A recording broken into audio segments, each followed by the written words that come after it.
अन्नदा एकादशी साल में एक आती हैं। अगर हर महीने में दो एकादशी आती हैं तो 24 से 25 एकादशी साल में आती हैं। 52 वीक्स पाए जाते हैं अब साल में। तो लास्ट एकादशी पे हम क्लास नहीं कर पाए थे, ये वाली। एक्चुअली एकादशी की प्रिपरेशन एक दिन पहले ही स्टार्ट होती है। शास्त्र के आधार पर देखा जाए तो 10वीं के दिन से एकादशी की तैयारी स्टार्ट होती है। 10वीं के दिन रात के समय जो भोजन होता है वो भी कम लिया जाता है, जिससे कि रेस्ट अच्छे से हो और सुबह नाम भजन अच्छे से कर सकें, भगवान का भजन अच्छे से कर सकें। क्योंकि जब हम बहुत ज़्यादा भोजन लेते हैं रात में तो सुबह फिर डाइजेस्ट पहले से ही स्टार्ट हो जाती है। एक दिन पहले से हमें इस प्रकार से मेडिटेट करना चाहिए कि जैसे सिंपल एक मन में हम जिस प्रकार से सोचते हैं उस प्रकार से हम कर भी पाते हैं कई बार। जैसे फॉर एग्जाम्पल कभी कभी हम सोचते हैं कि अरे आज तो चैंटिंग ठीक से होगी नहीं, आज तो सोते सोते ही होगी, तो उस दिन हम देखेंगे फोकस भी नहीं होता है। वो एक इम्पॉर्टेंट होता है कि हम क्या डिटरमाइन कर रहे हैं। अगर हम डिटर्मिनेशन कर पा रहे हैं तो कई बार हम उसको एग्जीक्यूट भी कर पाते हैं। हालांकि हमेशा डिटर्मिनेशन सफिशिएंट नहीं है, भगवान की कृपा भी उसमें आवश्यक है। परंतु इन जनरल एक एक हम डिटर्मिनेशन ले सकते हैं कि जब मैं जब करूंगा तो जब करूंगा और कुछ काम नहीं करूंगा। एक्सटर्नली और इंटरनली हम बाकी चीज़ों से डिस्कनेक्ट होने का प्रयास करते हैं। जब हम बाहर की चीज़ों से कनेक्टेड होते हैं तो चैंटिंग से डिस्कनेक्टेड हो जाते हैं। इवन अपने जप करते समय भी अगर आप क्लोजली देखेंगे तो कुछ कुछ मंत्र सुनने के बाद कई बार ऐसा होता है कि हम कुछ कुछ मंत्र नहीं भी सुनते हैं या बहुत मंत्र नहीं सुनते हैं, फिर एकाएक हमें याद आता है कि बहुत सारे मंत्र नहीं सुने और फिर से सुनना चालू करते हैं। सभी के साथ ऐसा होता है। 16 माला करने में से ऐसे बहुत दुर्लभ लोग होते हैं जो पूरे के पूरे 16 माला सुन पाते हैं।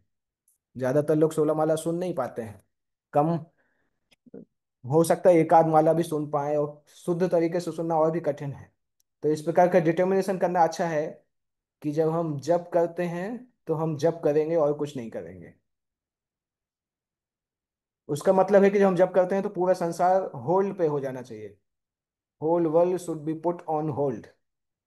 क्योंकि नाम जप जो है हमारा और भगवान के बीच का कनेक्शन है, तो उसके बीच में और कुछ नहीं आना चाहिए। कुछ दिन पहले मैंने एक कोटेशन देखा था, कौन से मंदिर का था।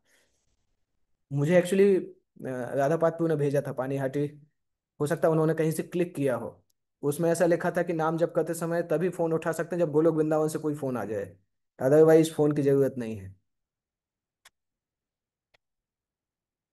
तो हालांकि ये इसको बहुत विजिट करना कठिन होता है।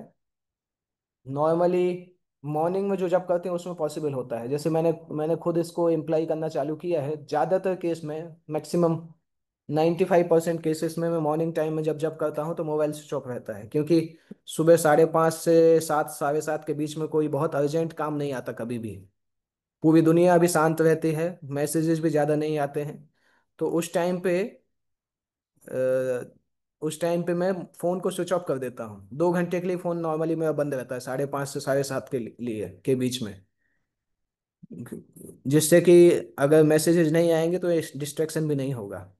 कभी कभी हम जूम पे जब करते हैं तब भी ध्यान देना चाहिए। जैसे मैंने जूम पे जब करने का प्रयास किया था, परंतु उसमें भी इच्छा होती है कि कभी थोड़ा फेसबुक देख लेते हैं, इंस्टाग्राम देख लेते हैं।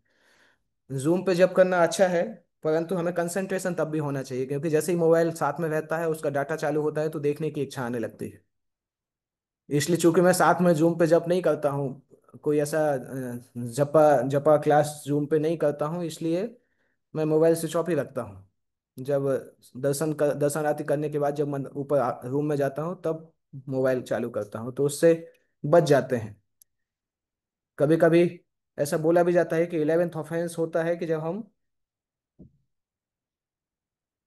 11th offence is to have our cell phone on when we are chanting.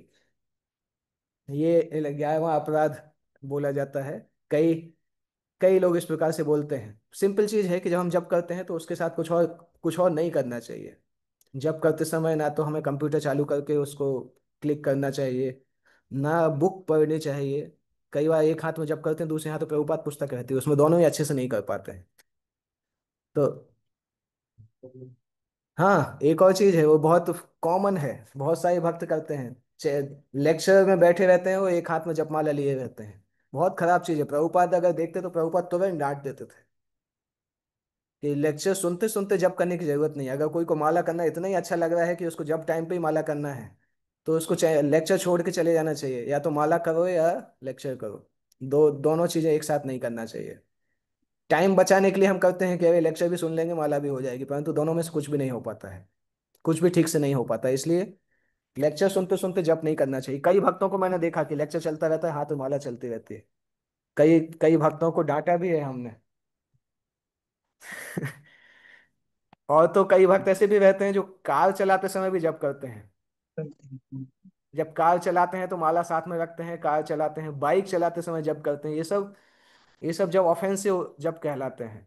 देखो, ये चीज है कि भगवान के नाम लेने में तो कभी भी नाम लिया जा सकता है, परंतु जप पे नाम लेना एक अलग बात है, माला पे नाम करना एक अलग बात है। अगर आपको नाम लेना इतना ही अच्छा लगता है तो बाइक चलाते समय नाम लीजिए ना, जोर जोर से। माला मत रखिए, परंतु जोर जोर से नाम लीजिए, उसको काउंट मत करिए। ऐसे तो हम 24 घंटे नाम जप कर सकते हैं ना। कार चलाते समय भी हम नाम जप कर सकते हैं, जोर जोर से नाम जप करिए, उसके लिए किसी ने नहीं रोका है। परंतु उसको 16 माला के अंदर काउंट नहीं करना चाहिए। 16 माला जो है वो माला पे होती है, उसको क्वालिटी वाइज रखना है। बाकी कीर्तनीय सदा हरि तो आप सोते समय भी करिए, कोई नहीं रोकने वाला है। जो जो से नाम लेते रहिए, हर समय करते करते करिए, परंतु 16 माला के लिए क्वालिटी मेंटेन करना चाहिए। तो ये कई भक्तों की ऐसी आदत होती है कि कार चलाते चलाते जप करते हैं। वो सब अच्छा नहीं माना जाता है सामान्यतः। और एक बार जब हम एक्सटर्नल डिस्ट्रैक्शन दूर कर लेते हैं, तो फिर इंटरनली भी हमें प्रयास करना चाहिए कि हम अलग चीजों के बारे में सोचना बंद कर दें। क्योंकि जब के समय बहुत सारे ख्याल भी आते हैं, दिमाग बहुत फास्ट हो जाता है, समहाउ हम चैंटिंग नहीं कर पाए, नाम को नहीं सुन पाए, इसलिए माइंड बहुत फास्ट हो जाता है। इसलिए इंटरनली भी प्रयास करना चालू करना चाहिए कि जब हम जब कर रहे हैं तो कुछ और सोचे मत। कुछ कुछ भक्त ऐसा बोलते हैं कि जब वो जब करते हैं और एक्सटर्नल डिस्ट्रैक्शन से बचने के लिए कोई शांत जगह पे चले जाते हैं। शांत जगह इन द सेंस, कोई एक्चुअली अगर कोई मंदिर में रहते हैं तो ऐसी जगह बहुत सारी होती हैं। तुलसी गार्डन भी होता है, या तुलसी के सामने बैठ के कर सकते हैं। घर में भी अगर हम देखें तो भगवान का जो ऑल्टर होता है, या तुलसी महारानी घर में जहाँ रहती है, वहां पे बैठ के जब करना अच्छा रहता है। Quite quite place. अगर बहुत आवाज आ रही हो तो फिर डिस्ट्रैक्शन होता है नेचुरली। तो इसलिए ये डिटर्मिनेशन अच्छा है चैंटिंग के एक दिन पहले कि ये हालांकि केवल एकादशी के लिए नहीं, ये हमेशा के लिए वैलिड है, परंतु एटलीस्ट आज से स्टार्ट कर सकते हैं कि कल से मैं ये डिटर्मिनेशन लेता हूँ कि जब मैं जब करूंगा तो केवल जब करूंगा, और कुछ चीजें साथ में नहीं करूंगा। ये डिटर्मिनेशन अपने आप में स्ट्रांग डिटर्मिनेशन है। इसका मतलब है कि हम एक्सटर्नली भी अपने आप को स्पेस बना रहे हैं कि हाँ, नाम जप जो है हमारी पहली प्रायोरिटी रहेगा। दिन का पहली प्रायोरिटी नाम जप होगा। अगर आप डिटर्मिनेशन बनाएंगे तो आप देखेंगे 95% केसेस तक सफल हो सकते हैं। कभी कभी ऐसी होंगी कि सेवाओं के लिए कॉल आ सकता है और जाना भी पड़ सकता है, परंतु ऐसा ऐसा हमेशा नहीं होगा कि हमें लगातार भागना पड़ेगा या हमेशा अर्जेंट चीज आएंगी। क्योंकि सुबह 5-6 बजे कोई अर्जेंसी नहीं होती है जी चीज़ों में। जो चीज़ 6 बजे, जैसे मुझे तो याद है पिछले 10-11 साल में बहुत कम ऐसे मौके आए कि सुबह कोई अर्जेंट फोन आया हो। नॉर्मली इतनी मॉर्निंग में कोई अर्जेंट फोन नहीं आता है। तो इसलिए ऐसा डिटर्मिनेशन ले सकते हैं। एक्सटर्नली डिस्ट्रैक्शन से दूर रहना, इंटरनली भी डिस्ट्रैक्शन से दूर रहना। दोनों दोनों हमें इंटरनल एनवायरनमेंट भी इस प्रकार से बनाना है कि हम डिस्ट्रैक्टेड नहीं हो। जब भक्त लोग मैनेजमेंट की सेवा करते हैं तब ये और भी कठिन हो जाता है। कुछ अगर मान लो कॉन्फ्लिक्ट हुआ है और फिर चैंट करने बैठते हैं तो सब वही याद आता है कि उसने ऐसा बोला, अभी मुझे उसको क्या बोलना चाहिए, क्या मैसेज पे रिप्लाई करना चाहिए। ये माता जी ने मुझे ऐसा कैसे बोल दिया, कल मुझे धक्का दे दिया, प्रसाद के समय मुझे सेकंड टाइम प्रसाद नहीं दिया। ये सब विचार भी आते रहते हैं। अगर हमारे मन में कॉन्फ्लिक्ट हुआ है तो फिर और भी कठिन होता है। नाम जप के समय यही प्लान बनता है कि क्या व्हाट्सएप मैसेज भेजेंगे। अभी यही सोचते हैं चैंटिंग हो जाए उसके बाद भेजते हैं मैसेज, फिर लड़ाई करते हैं। कभी कभी ऐसा होता है चैंटिंग छोड़ के ही हम चालू हो जाते हैं, क्योंकि सब नहीं कर पाते, हमारा माइंड बहुत ज्यादा स्ट्रांगली बोलता है। तो इंटरनली भी ऐसा प्रयास करना चाहिए कि चैंटिंग के आसपास कोई ऐसी चीजें हम नहीं करें अननेसेसरी, या रात में सोते समय कोई ऐसे कॉन्फ्लिक्ट लेके नहीं आए जो सुबह हमारे दिमाग में रहे। बहुत बार ऐसा होता है कि सुबह मंगल आरती पूरा कर लेते हैं, तब भी वही चीज विचार आते रहते हैं जिससे लड़ाई हुआ है या जो कॉन्फ्लिक्ट हुआ है। तो ऐसा ही डिटर्मिनेशन अच्छा है, क्योंकि अगर हम जब के समय जब कर सकते हैं तो बाकी चीजों के समय भी हमारा कंसंट्रेशन अच्छा होगा, कम से कम एक समय पे एक काम कर पाएंगे। जैसे मान लो जब प्रभुपाद पुस्तक पढ़ने बैठते हैं तब भी धीरे धीरे वो डिटर्मिनेशन आ जाएगा कि when I study I will study. जब मैं सेवा करूंगा तो सेवा करूंगा। या मान लो कोई ऑफिस में भी जा रहे हैं तो कम से कम ये तो रहेगा कि हमारा दिमाग कंसंट्रेशन से काम करेगा। क्योंकि अभी हमारा दिमाग ऐसा है कि एक साथ 10 दिशाओं में भागता है, कोई एक चीज में नहीं टिक पाता है। तो नाम जप के लिए ये डिटर्मिनेशन बहुत अच्छा है। हम नॉर्मली देखते हैं ये फिनोमेना जब लोग न्यूज़पेपर पढ़ते हैं ना, बाहर के लोग जब न्यूज़पेपर पढ़ते हैं, न्यूज़पेपर में इतने डूब जाते हैं कि आसपास कुछ सुनाई नहीं देता है।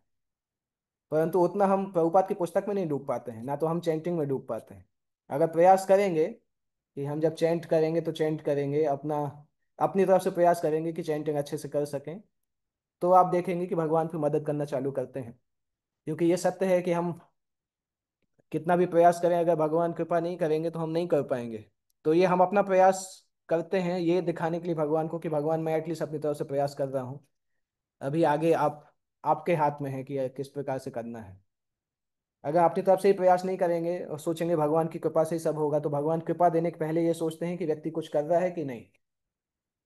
अगर कोई चीज़ हमारे हाथ में नहीं है तो फिर भगवान मदद करते हैं, परंतु अगर हमारे हाथ में कोई चीज़ है तो फिर भगवान बोलते हैं कि ये सिंसियर भी है कि नहीं। अगर कोई चैंटिंग के समय सिंसियर नहीं है और भगवान उसको देख रहे हैं, तो भगवान भी देखेंगे ना इसको कृपा किया जाए कि नहीं। क्योंकि ये तो करता ही नहीं है, चाहता ही नहीं है ठीक से चैंटिंग करना। तो फिर भगवान भी सोचते हैं कि कृपा की आवश्यकता है कि नहीं। तो कल की एकादशी के लिए ट्राई करिए कि ये determination, when I chant I chant, जब मैं जप करूंगा तो जप करूंगा और कुछ नहीं करूंगा। अगली एकादशी पे अगला कुछ हम मंत्र पढ़ेंगे, डिटर्मिनेशन पढ़ेंगे क्या है। ओके। किसी को कोई प्रश्न है तो पूछ सकते हैं।